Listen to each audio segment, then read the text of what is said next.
And we're recording. Okay, so good evening, everyone. This is the September 3rd, 2020 meeting of the Historic Preservation Advisory Board. It will now come to order.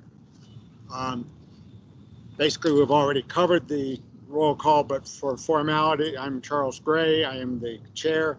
Jason Emery, Larry Powers, Mark Goering, Marisa Ferrara, and Rosalind Skimhorn are all present because I can see them. And there was one lady who was joined for the second docket item. Are there any other people from the public that I have missed that wish to be recognized? Well, I'm Keith Boxberger, and I'm here for the discussion regarding 5 Neal Road. Okay, very good. And we also have Mike Verhoeven here for the first item on the agenda, the Red Lion Inn. Right. My error for not mentioning him all, although he did identify himself. Yeah. Here are all the reminders. I'm looking at my official crib sheet here, so bear with me. So the first agenda item is approval of previous meetings. Do I have a minutes? Do I have a motion for that? So we didn't have any minutes this time. We're still short-staffed. We still don't have a replacement for Tyler, and Jessica and I have been slammed. So the one thing we could put on the back burner was the minutes. So we'll bring those to you next time. Sure, not an issue. So we'll waive that until next meeting or whenever it fits into the COVID-driven schedule. As I mentioned, are there any members of the public who wish to speak to an item that is not on the agenda? Hearing none, I will close the initial public hearing.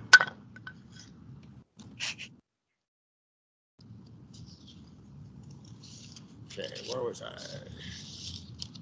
Okay, so let's proceed to the first item on the docket, which is docket number HP 20-0004, Red Lion Inn, a request for Boulder County Historic Landmark designation of the site located at 38470 Boulder Canyon Road, Section 34, Township North, Range 71 West, 6th Principal Meridian, and this is in a forestry zoning district. The applicant is Stephen Tebow Properties, and there is a representative present. So this is Denise Brim with the Community Planning and Permitting staff to present docket HP 20-0004. And we're here to determine if the nominated property qualifies for landmark designation, to determine if the application is complete, and to formulate recommendations for the county commissioners. An application was submitted by the owner, and the site is a 10.36 acre parcel, and it includes 7 contributing resources and 4 non-contributing resources. The contributing resources include the main lodge, cabins 1 through 5, and the storage shed. The non-contributing resources include a 1980s apartment building, a septic building, a circle depression, and a miscellaneous shed. The Blanchards were early Colorado settlers and ranchers who homesteaded the property on Boulder Creek, and they founded the Blanchard Lodge. By 1920, John Doherty, a recent arrival from Maine, began working at the lodge. And then in the spring of 27, he married Blanchard's daughter, and they took over the business. And then over the next 40 years, they further developed the property by constructing several buildings, including the Craftsman-style main lodge around 1930 and numerous guest cottages. They donated rights-of-way across the property for Chapman Drive, which is the road that goes up the west side of Flagstaff Mountain, and which presumably contributed to why the Boulder Chamber of Commerce and U.S. Bureau of Public Roads commemorated their public service with a park in their memory just east of Highway 119 tunnel in Boulder Canyon. That Chapman Drive is another one of our county landmark properties and ties into the Flagstaff landmarks on the other side of the hill there. Chris Mueller purchased the property in 1963 and eliminated the overnight accommodations to focus on the restaurant, renaming it the Red Lion Inn. The existing cabins were converted into longer-term rental units instead of lodging facilities. And then local developer Stephen Tebow bought the property in 2014 and has partnered with Wedgwood Event Center to refocus the property on events such as weddings and that type of thing. In July of 2018, a subcommittee of HPAB had a preliminary discussion on the eligibility of the property. And although some of the buildings had been altered, they felt that overall the property should be considered eligible for landmark status. And then in February of 2020, a subcommittee again reviewed the property and found the main lodge and the 5 cabins and the storage shed to be eligible for designation under criteria 1 and 4. They then reviewed the docket LU 190030, the Red Lion Inn use of community significance, and gave their support for that docket with the condition that the eligible structures be landmarked with the county. We found that the property qualifies under criteria 1, 3, and 4. The property is significant for its association with the development of the early 20th century tourism in Boulder County. It's significant for its association with John Doherty and his public service contributions, and it's significant for its craftsman style architecture. So staff is recommending that the board approve and recommend to the BOCC that they also approve the docket under criteria 1, 3, and 4, and subject to our standard conditions describing when a certificate of appropriateness is needed for alterations. And I'm going to run through the PowerPoint presentation here. I'll pull it up and then share my screen.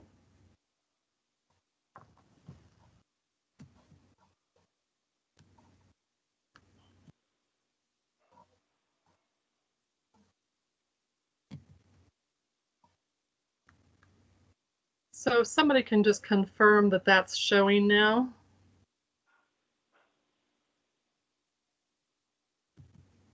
Yep, I see it. Great. So here is a location map that shows where the site is located at Boulder Canyon and an aerial view of that property. And then this is the layout of the buildings on the property.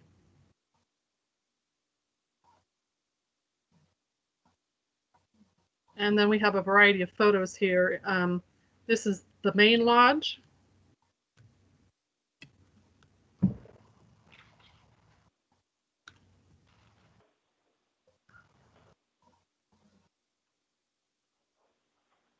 And cabin number 1.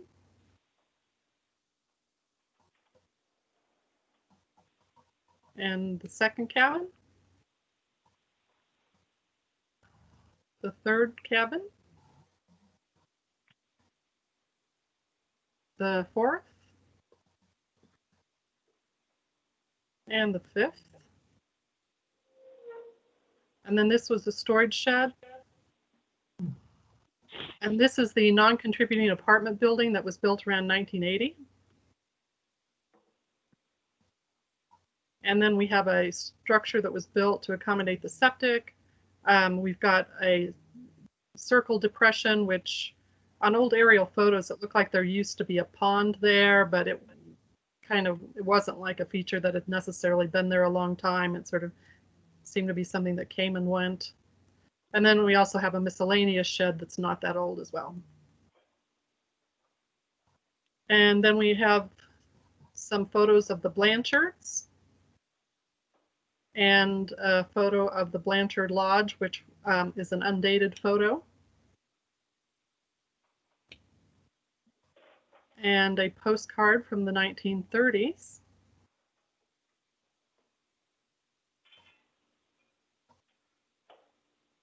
And then another undated photo that looks a little later.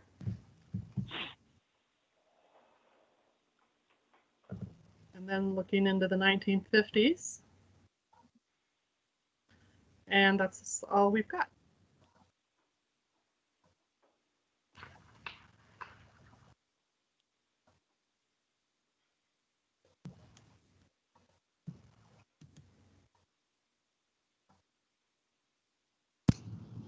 At this point, I would entertain any comments that the applicant would like to make, including presentation or whatever. For the record, please identify yourself with your name and address. Mike Verhoeven. My residential address is 6861 Pepper Tree Drive in Niwot. I'm here on behalf of the applicant. Thank you, Denise, for that. So I don't have a presentation, but I guess I have a few questions, and maybe I'd like to make some comments about the recommendation page in the docket. It would be appropriate for me to make those comments or ask those questions? Sure. Yeah.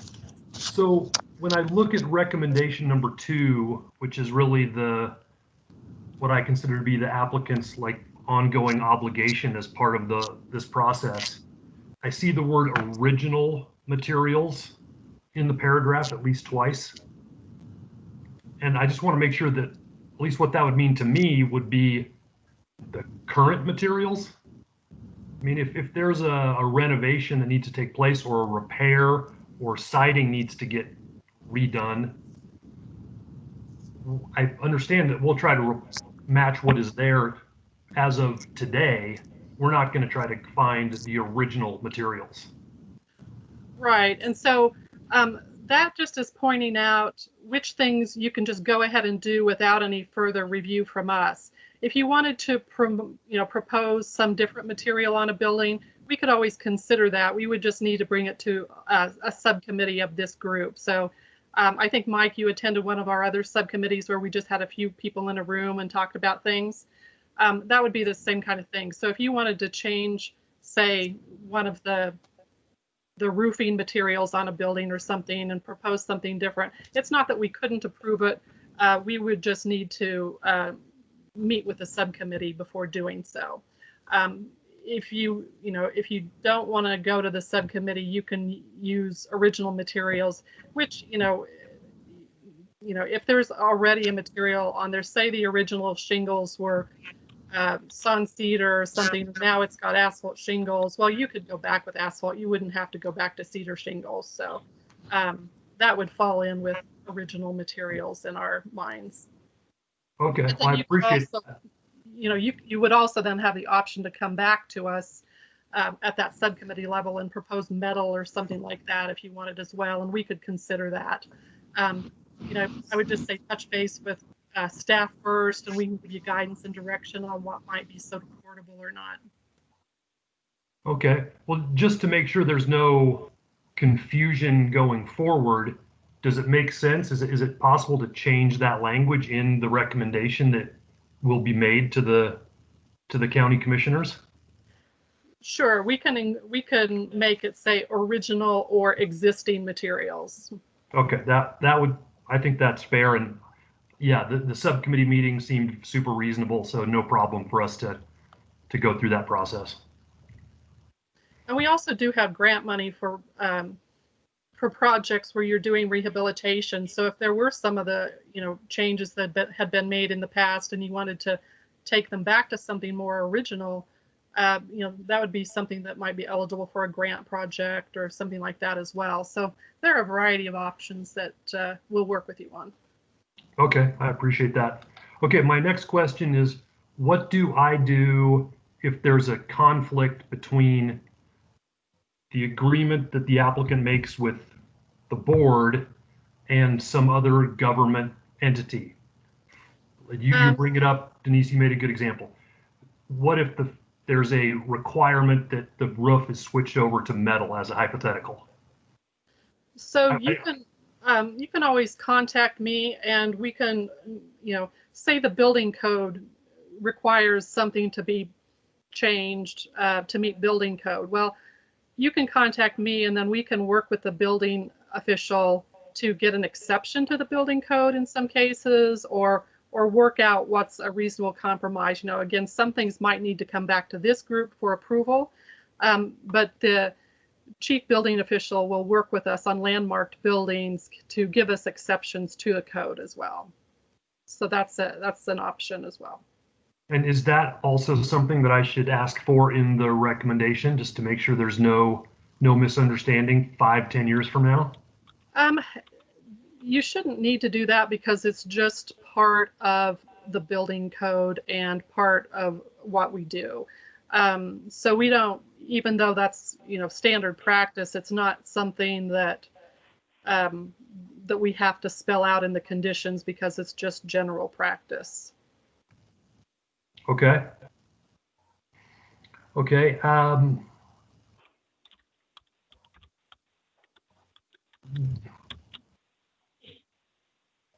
After this meeting, I have to go and explain all of this to the event center tenant, to Wedgwood.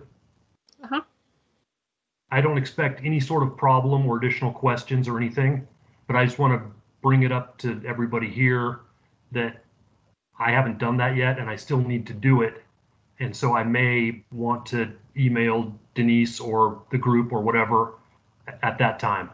So again, I don't expect any problems, but that's on my to-do list as something I have to do and that I have not done.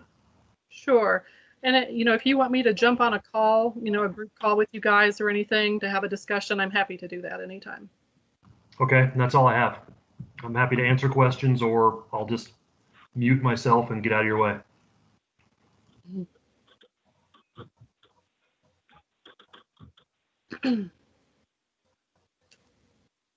So was there, Chuck, you might ask to see if there's anybody else from the public that wants to speak, Sure. and then ask for questions from the board. Yep, absolutely. So at this point, we've heard from the applicant, we've heard the staff presentation. Are there any members of the public who would like to address this Red Lion Inn landmarking application? Hearing none, I will at this point close the public hearing on this docket and open it for discussion with this board members. This is the one that, as Denise mentioned, we've discussed a couple of times, and in my mind has been fairly well hashed out, but I can't speak for the other 8 people.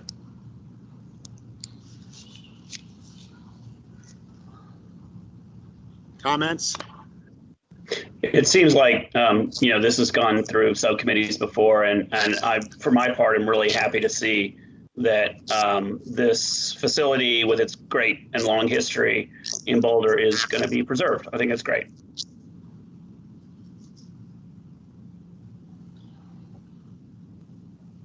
Since I'm not hearing a lot of objections, I would entertain a motion for recommendation of landmarking. I move that we I move that we approve the landmark of HB 220-004 with the 2 standard conditions. Do I need to mention anything about the change to the second to include original and existing materials? That would be great if you could include that in your motion. Yeah. Okay, then I motion we landmark it with the 2 standard conditions with the change to the second standard condition that we add the language original and existing materials to that second standard condition. Thank you. I second. You have a, Second. very good. So Chuck, So- I can go ahead and do a roll for you. Thank you. Okay, well, Chuck Gray, I approve. Jason Emery, I approve. Rosalind Scamahorn, I approve. Larry Powers, I approve. Mark Gerring, I approve. and Marissa Ferreira. I approve. And unless somebody joined us on the phone, I think that's it. I joined on the phone. This is Stan. Hi, Stan. Thank you. Stan And I Nelson, approve. Yes.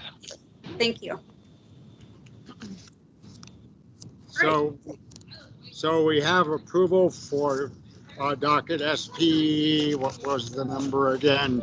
HP 20-0004, the Red Lion Inn, recommendation to the Boulder County Commissioners for landmarking. So that item is currently closed. The second item on the docket is docket SPR 20 without a number. This was a review of 5 Neal Road, which was brought to a subcommittee a while back, and there was not agreement on how we should move forward. Brings it to the full board. So at this point, I would ask staff for a presentation. Will do. 1 second, let me get that up and share my screen. May I interrupt very briefly just to say thank you and goodbye? Absolutely. Thank you Okay. so much. Appreciate it. Feel free to call me anytime with any questions. Okay, will do. Thanks again. Thank you, sir. You bet. Okay.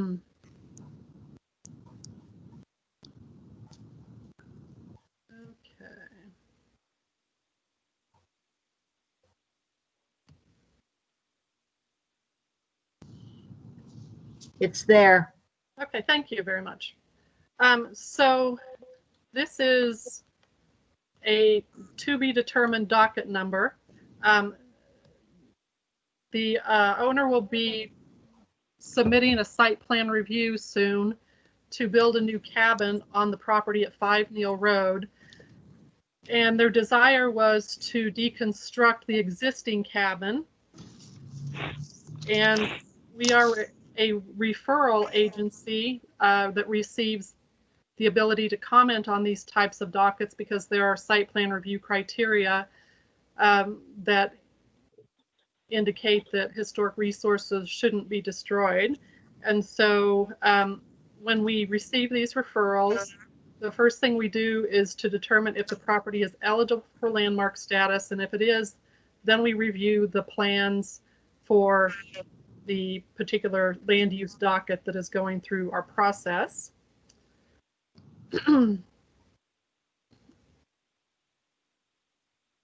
And so we need to first discuss eligibility in this case.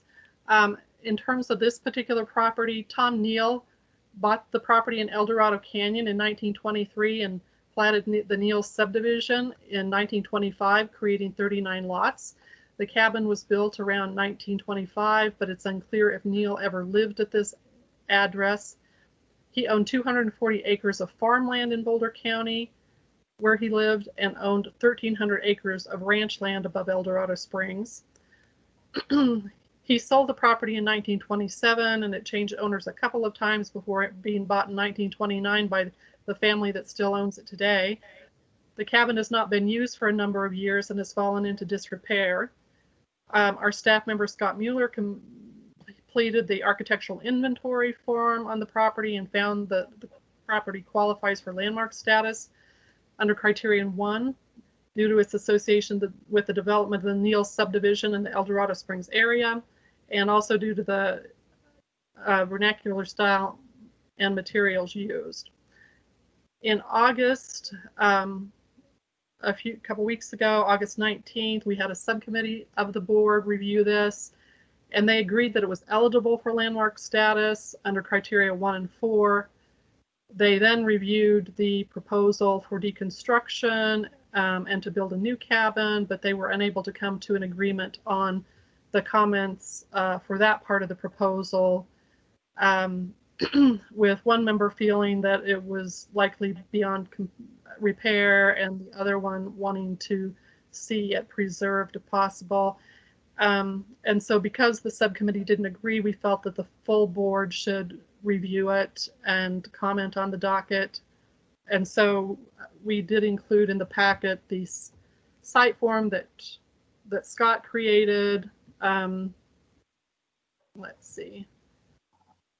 And just to kind of run through these slides, this is where the property is located, the little red dot out by El Dorado Canyon State Park.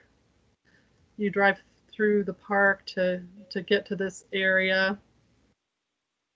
And here's an aerial photo of the property.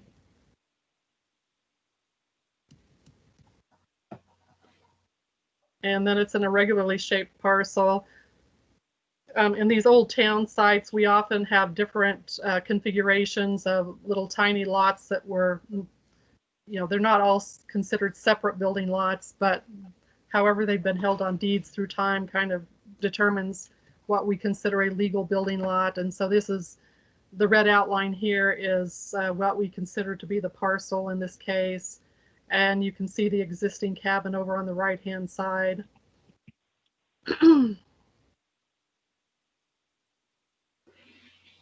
And then this was Scott's report that you all had to read ahead of time. And I'll just flip through this and go to the photos here. Again, the parcel.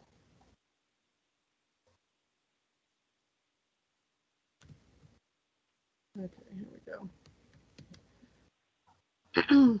Okay, so here are the photos.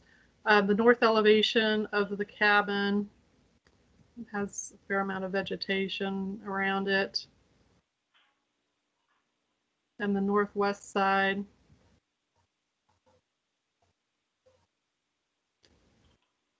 The south elevation.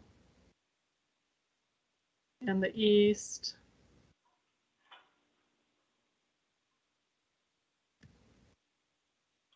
The west side.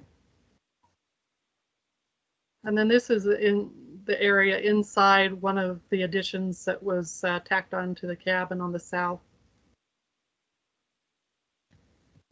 And inside the west addition, looking east. And the large stone fireplace inside the structure.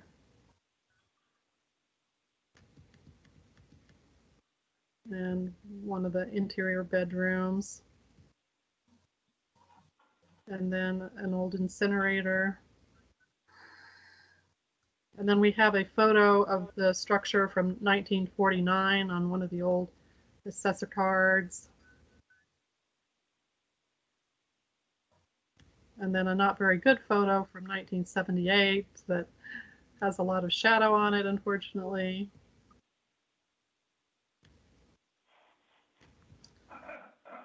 And then included in your packet that you received was a narrative from the applicants describing what their desires were.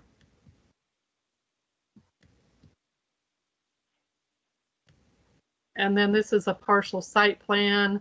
It kind of cuts off the western end of the property here, but they're not proposing anything out there.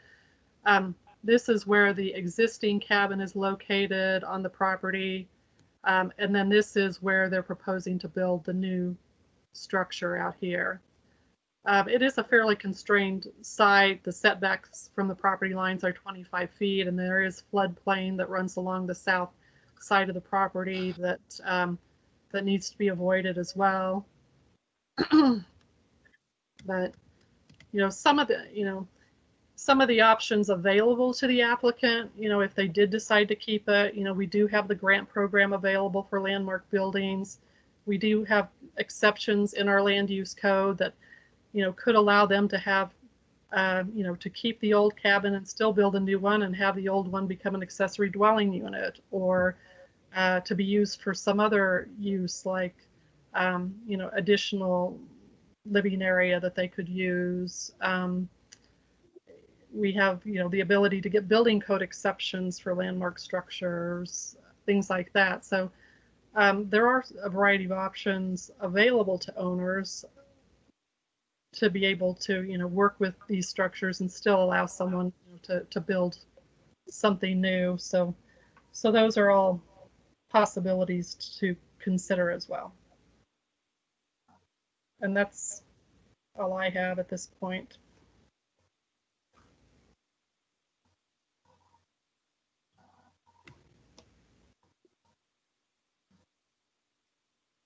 Hey, Chuck, you're muted. Sorry, trying to keep the street noise out. So thank you, Denise. At this point, I would like to hear from the applicant regarding this. Sure. Thank you for considering this. I appreciate it. We appreciate that staff has found the cabin. Excuse me, sir. Can you Yeah. state your name and address for the public record, please? Sure. I'm sorry. My name is Keith Boxberger. My address is 115 Cindy Avenue, Newbury Park, California. And so, like I was saying, we appreciate the fact that staff has found the cabin eligible for the landmark status. However, we respectfully request that we be allowed to deconstruct. The cabin is in terrible shape. The original cabin may have been fairly well constructed, but the two subsequent additions were done by the owner who had no construction experience or expertise. It appears to have been done without permits and very poor workmanship. And then so you combine this with the lack of repairs and maintenance, and the resulting deterioration has rendered the structure basically a scrape. At this point, I think it would be difficult to preserve very much of the existing structure. I think the rehabilitation work would be more about replication than preservation. The decision to request approval to deconstruct was not taken lightly, I can assure you. The cabin has been in our family for nearly a century. The previous owner was my mom's aunt and her husband, who purchased the property in 1929. It has some historical significance to my family. I'm not quite sure what any benefit would be to the county or the public. In fact, the property is not visible to the public. Access is by way of a private road secured through an access agreement with the neighboring property owner. So the public wouldn't even see the property. We certainly understand that there would be grants and tax benefits to us, but again, for various reasons, many outlined in the narrative by Greg Guido, who's on the call. He's our architect. He talks in the packet. You'll see his narrative talking about the challenges to rehab and the excessive costs involved, most likely. I have a limited budget to redevelop the property, and I can't afford really the additional investment to replicate the old cabin that in the end would provide minimal value or usefulness to our family.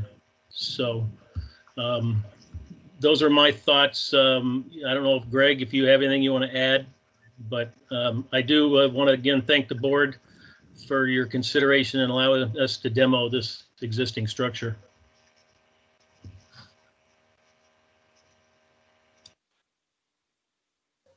Good evening. My name is Greg Guito. I'm a local architect here in Boulder, representing Keith Boxberger and his family in the redesign and redevelopment of 5 Neal Road. My address is 1517 Easy Rider Lane, number 202, Boulder, Colorado 80304. And again, I'm a registered architect here in the state of Colorado, practicing in Boulder, Colorado.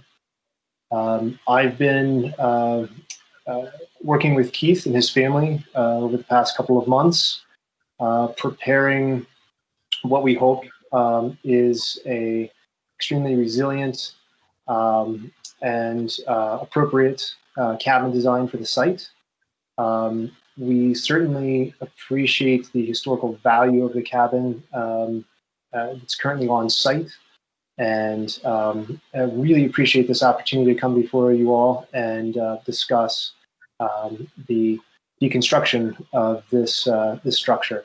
I can echo Keith's earlier statement that, as it's mentioned in the brief you guys have read, the cabin is in quite the state of disrepair. I was just there on site this afternoon, and again, it's not lost on me just how much effort, money, time, and investment it would take to bring that cabin not just to a state of livability. Not just to perhaps a state of historic preservation, but a state of livability as a baseline. As outlined in the narrative that I provided, there's a number of of current regulations as it applies to building code, fire mitigation, flood, structural issues that would need to be identified, that would need to be thoroughly upgraded and improved with the existing structure, almost to the point where I see just professionally, I see this being an extremely large investment and undertaking beyond which grant money would cover, and beyond which the Boxberger family has the budget to apply in this case. Again, I've worked in the historical context of Boulder structures over the last 15 years, and in many cases have gone the route of essentially advising my clientele to work with the existing structure and preserve what's there. Unfortunately, in this particular instance, in this particular iteration, I just don't see this existing structure lending itself to the state of even basic preservation without an enormously large amount of money and time invested, upon which also exceptions to the existing building code and other existing regulations, those exceptions would need to be requested and approved for successful completion to that particular existing structure.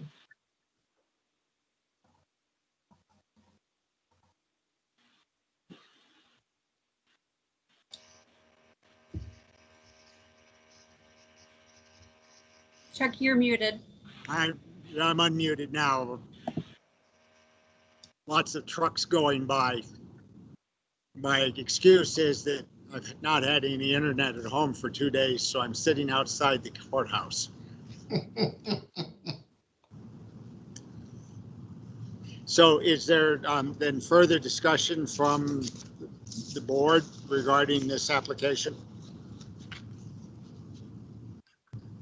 I have a question for the architect. Hi, Greg. Hello. Can you tell us a little bit more? I heard your general statement, but let's say if there was an unlimited budget, what would the building require to shore up? Can you, I guess what I'm driving at, can you be a little more specific about, and maybe Mr. Boxberg can chime in here, can you be a little more specific about why the building, let's say if you remove the old additions, why the original building itself couldn't be improved such that it could provide service? I'll couch my response or qualify my response by saying I'm not a certified licensed structural engineer. That being said, I have grave concerns about the structural integrity, not only of the roof, but also the walls, and most importantly, the foundation. Given the precarious location of that particular cabin relative to the existing floodplain, I would be very surprised if there was no additional foundation reinforcement requested, required, or suggested by a licensed structural engineer as part of the rehabilitation of that particular cabin. Once we get down to the level of rehabbing an existing structure's foundation, that becomes a slippery slope as to how much of the cabin or structure at all would need to be dismantled, deconstructed, essentially unraveled to get down to the base elevation of the foundation in a way that a general contractor or perhaps a historic preservation builder experienced with these types of structures could then have a clear and confident shot at rehabbing the foundation, and from that point up, the walls, the roof, or the walls, the floor, and the roof above. So generally speaking, if we're talking about something so so disruptive to the structure as a foundation or structural repair, many times the historical or perhaps historical character of the structure could be damaged in that repair alone. So generally speaking, it's the foundation and many of the items supporting the existing structure, the existing finishes perhaps that we see in the photos that I'm most concerned about. So you're suggesting that in an effort to retrieve or to bring the cabin up to speed, you'd actually undermine its historic quality. Can you tell me a little bit more, or us a little bit more, about what's the nature of the foundation right now? As best I can tell, it's field cobble or essentially stacked stone mortar set. I'm not exactly sure how deep that foundation goes. I have not been, I've not excavated below the cabin for fear of life and limb. Oh yeah, and if I may, yeah, it's a wooden floor, and I just found out today my brother was in there, and he said he just went right through it. So we went into this thinking that maybe we could save the basic, you know, foundation and fireplace structure, and maybe the perimeter rock work around the walls, but as we got further into it, it's ugly.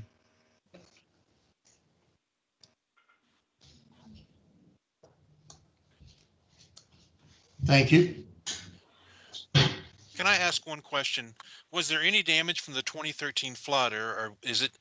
Look, I'm trying to look at the map. Is it high enough on the elevation up from the creek that it survived that? Yeah, it's high enough that the flood was not an issue.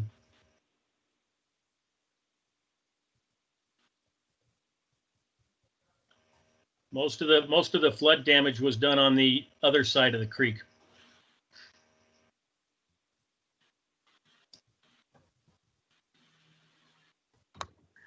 I've got a couple of questions, if I could.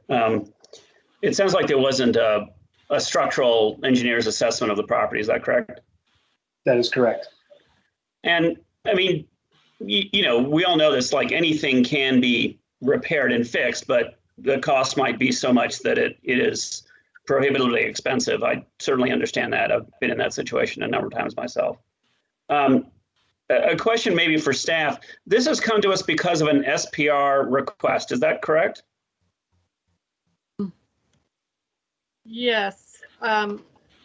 It's a site plan review for a new residence, and because the part of that proposal is to deconstruct this building, it gets referred to us to comment.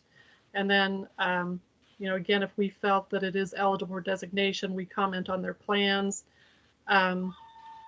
You know, with the ability to ask for denial of the project if it destroys a historic resource. But that's sort of up to you all to sort of determine what, you know, how to balance the problematic situation with the eligibility and to come to that conclusion. Yeah, so you have a variety of options of ways to go, Mark. And would, if they, for instance, amended their site plan review application that included the new building but did not require the demolition of the existing building, would that put their entire property over the presumptive house size limit in terms of total building area? So one of the criteria in the site plan review regulations is that you can overcome the presumptive size maximum with landmarked square footage. So if they landmark this cabin, it wouldn't have to count against them in their site plan review presumptive size maximum calculation. But there's nothing in the site plan review. I guess what I'm wondering is if they made no reference to this cabin, I understand they'd have to decommission it as a primary dwelling unit, but there's nothing that is requiring them to demolish this cabin. Correct. I mean, they would have the option to, to designate it and it wouldn't have to count against them. Right. No, again, I guess what I'm saying is, could they not designate it? If they did not designate it and they still wanted to do the new construction, and presumably then this building would then count as square footage, would that put them over the presumptive house size limit? I'd have to run those calculations. Greg, do you know what the presumptive max is? So we were told by Bonnie Garcia in zoning that we were, according to the PSM, 125% PSM document, that we would be restricted to a grand total, I recall, of 1,412 square feet, if I'm not mistaken. That number was then increased to the 2,500 square foot maximum allowable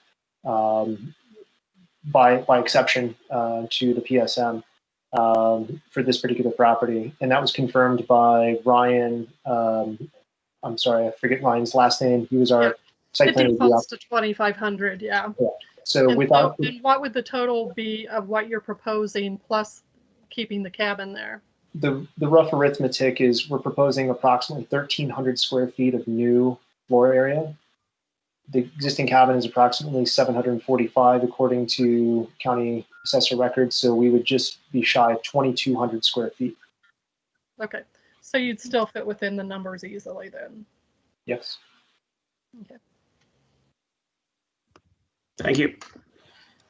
So the problem that I see with leaving it on site is just, there's some liability involved in doing so. It's been red tagged. And so I definitely have to spend some money on it just to reduce my liability. But we were hoping to put a carport in that location as well. So down the road, a future carport.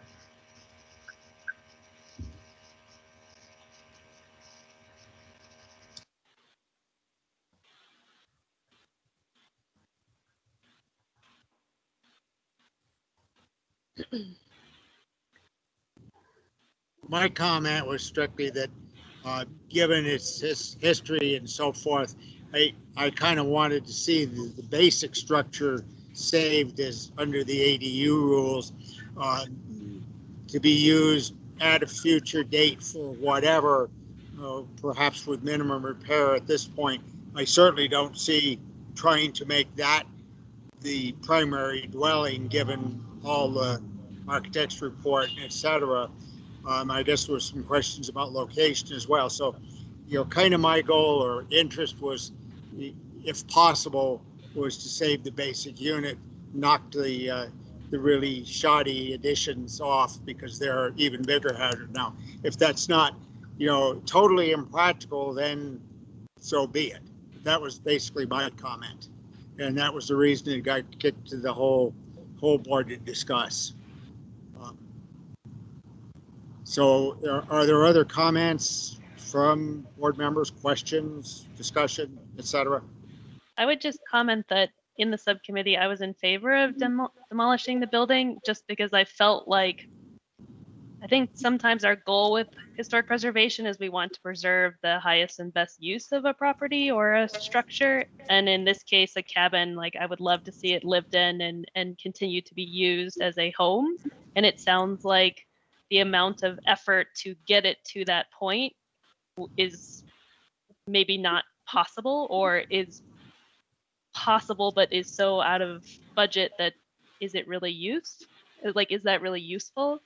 And so I do think, potentially we could consider it an accessory dwelling unit, but then I would be, we talked about maybe could we restore it back to its more original footprint and kind of remove those additions. I think my concern with doing something like that would be, are we really restoring, or are we just, would we have to replace so much? Does it really become then a historic building, or is it just kind of a fixed up, was historic at some point? Maybe there's the footprint still there, there's a few features, but I didn't feel that really captured, I think, what we're trying to preserve.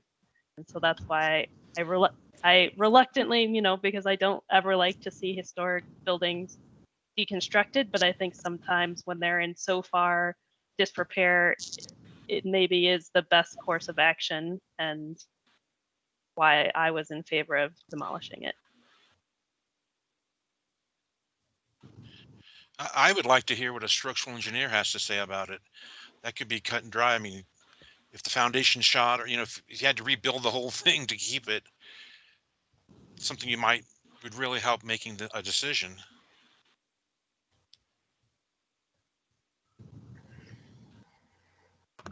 I mean, for my part, I'm a little loath to approve the demolition of a building when, in keeping it, we wouldn't be hindering in any way the proposed project.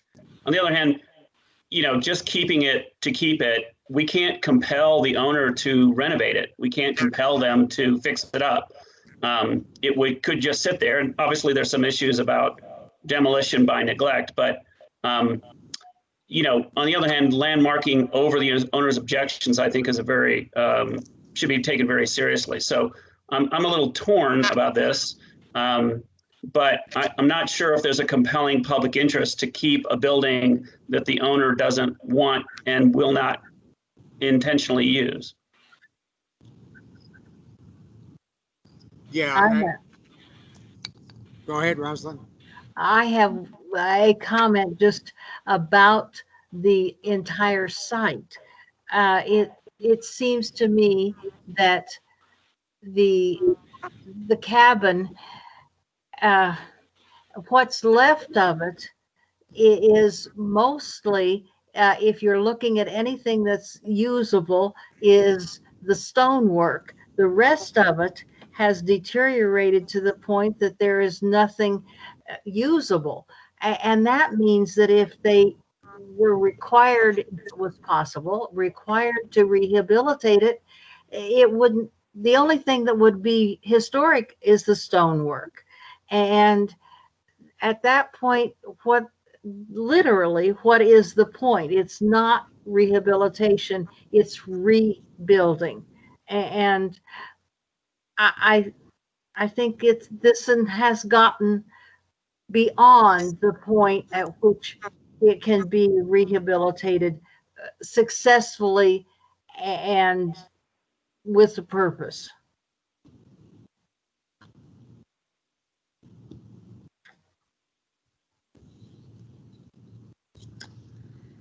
Which is a good point. The point of trying to, and incidentally, just a clarification point, in the county, to the best of my knowledge, does not have the ability to landmark over the owner's objection.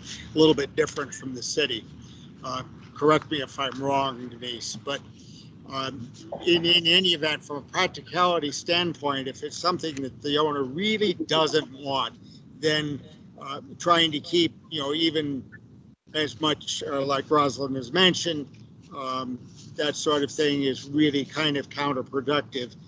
So I was only ever interested in keeping the basic part if it were then usable as some sort of an ADU sort of unit. If the owner has, in my view, if the owner has no interest in doing that, then I would not stand in the way of the removal.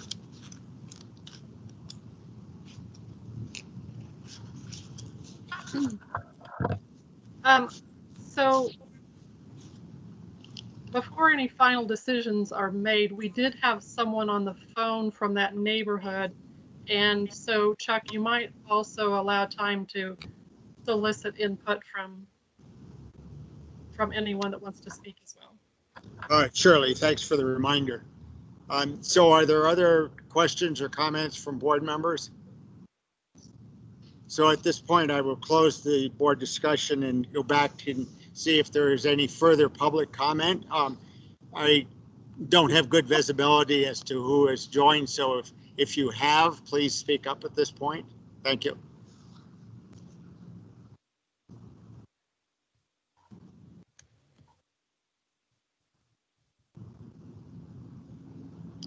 I know there was a lady earlier that had joined by phone.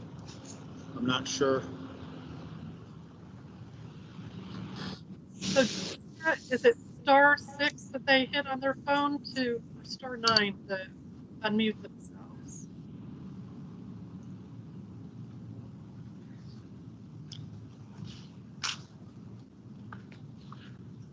And just as a technical item, you may lose me shortly because I'm running out of battery. I'll try to rejoin on a tablet. My apologies. So, I mean, it sounds like possibly the woman on the phone didn't have any comments for us. If you do, maybe try hitting *9 or *6 on your phone, and that would unmute you.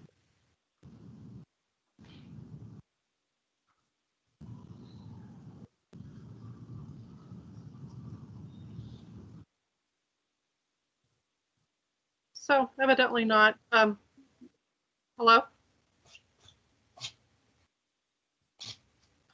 I'm not hearing anything.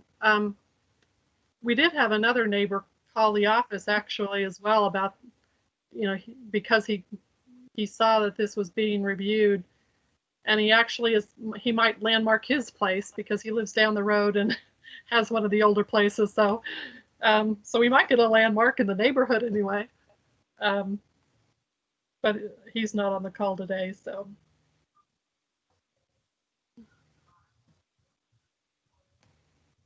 I don't have anything else.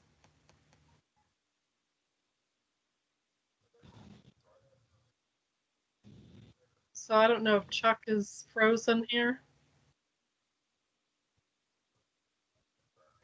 I don't think we have Chuck anymore.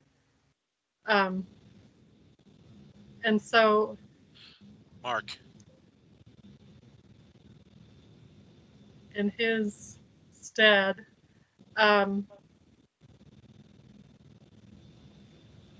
who is the vice chair now? That's me.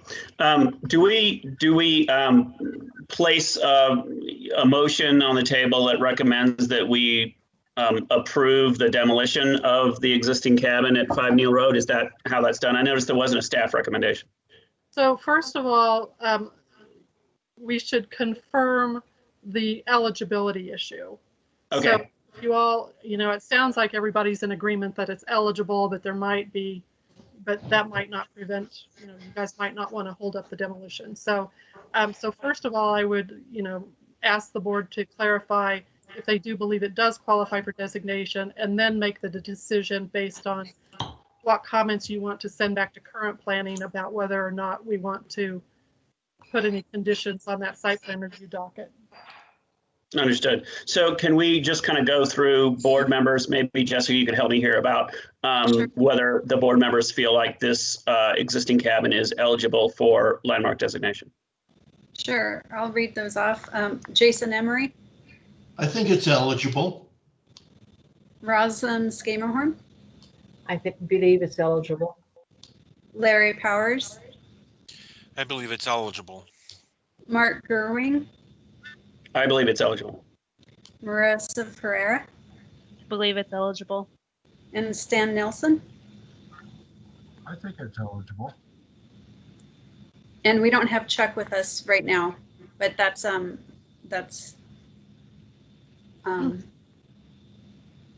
quorum.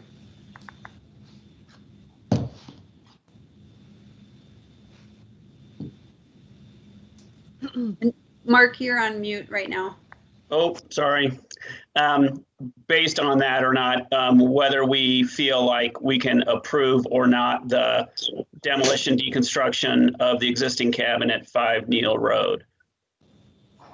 Should that be in the form of a motion? Yeah, so I'm back. My apologies. I'm on a tablet, so bear with me. That's okay. We had Mark take over in your absence. Good. You know, I think it's cleaner if we have a motion, Mark, just because then we can keep a better record of it, I think. Although if people, if we had a split decision, we could send all the comments back to current planning as well. Chuck, we did basically a roll call asking whether all the members felt like the building was eligible or not. We'd love to hear from you as well.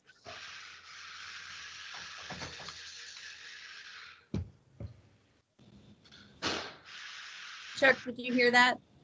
I'm sorry, I missed that. Say again. Do you So we did kind of a roll call to make sure and to check in with all the HPAB members to see if they felt like the building was potentially eligible for landmark status. And we kind of went through the roll call. We'd love to have your voice on that as well. Well, yes, I agreed that it was eligible for landmarking. And as I had said before, while I would like to see it saved, I'm not going to vote to try to force the owner to do that. Yeah.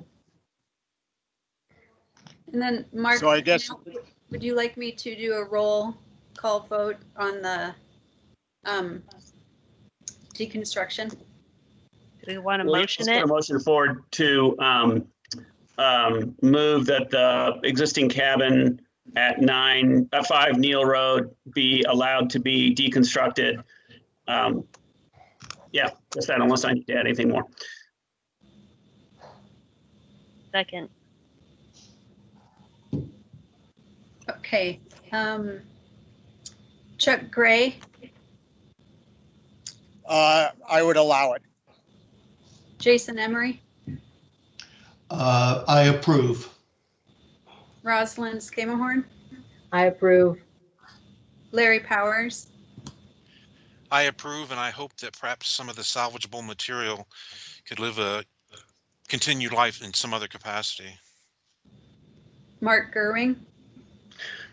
I approve, given the condition of the cabin and given the potential outcome of its further existence. Marissa Ferreira. I approve. And Stan Nelson. I approve. And that's everyone. So thank you, everyone. So we'll pass those comments back to current planning to incorporate into the site plan review when it comes in through the process. And Keith and Greg, thank you for working with us through the process and letting us, go out and document the property and then have these discussions about it. This has been very interesting, and I appreciate everyone's consideration in this matter. Thanks again. Thank you, everyone. We really appreciate this opportunity.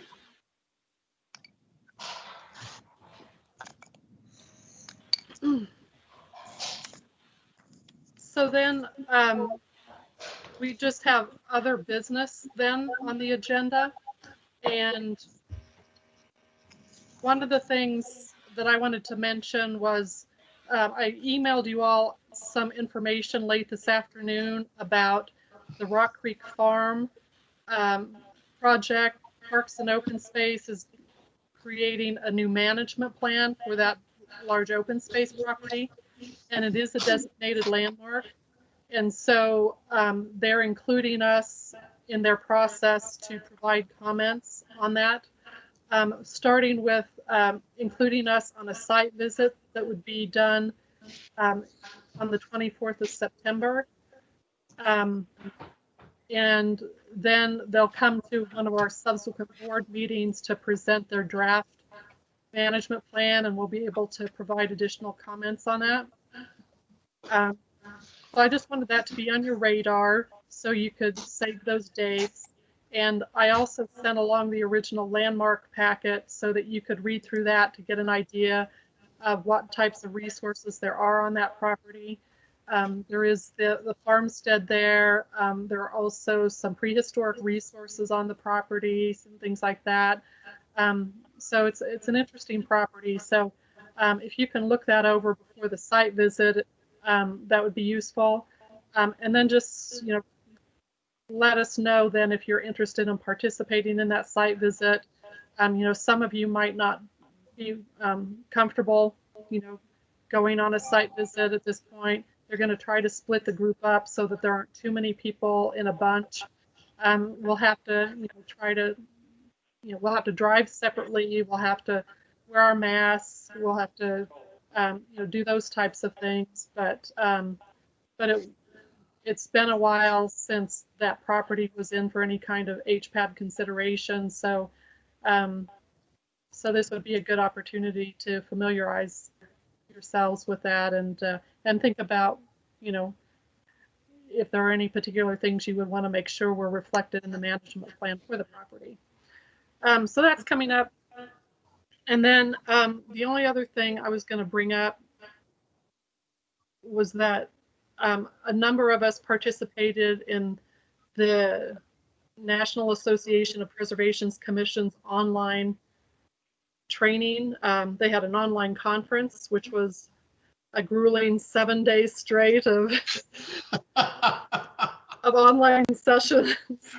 So there were some good sessions, but it was like how anybody does a 7 day straight conference, I don't know. But so Jessica and I participated in that, as well as Larry and Chuck.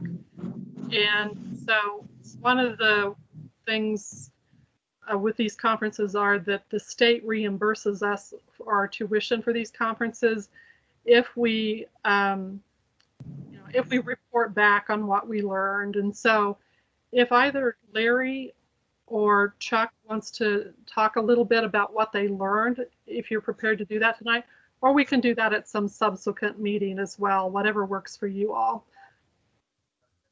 I didn't prepare my comments for tonight, but we don't all have to do it on the same night either. So if you guys want to chat tonight about it, or if you want to chat at a subsequent HPAB meeting as well, both are options. I would feel more comfortable next month if it's possible. I'm not prepared tonight. Absolutely, that's fine. Yeah, I'm really not that well prepared. Some just general comments that I would make without stretching things out too much. I found my backside got a little tired of sitting in the chair listening to it, although I found much of it to be quite fascinating. I would say that a lot of it only applied to cities, but it was interesting to hear what some people do, especially since I'm somewhat familiar with Denver, and there are things, having listened to some of their presentations in the past. The one, you know, appropriate to the discussion we just had regarding the cabin, San Antonio, Texas has a program wrapped into their historic preservation. It's actually a warehousing of salvaged materials. And I thought that was a very good thing that perhaps could be considered here at some point. So with that, I will defer to later on to kind of hit more of the meat of the thing. So thank you for bearing with me. Sure, absolutely. Thank you, guys. So Jessica, did you have anything else that we needed to chat about tonight? No, I don't have anything else. Okay. So I think that's all we have from staff. If anybody else has anything they want to bring up. So I'm not hearing any comments. So at this point, I would formally close the September HPAB meeting. Thank you for your time, and thank you for bearing with my computer issues.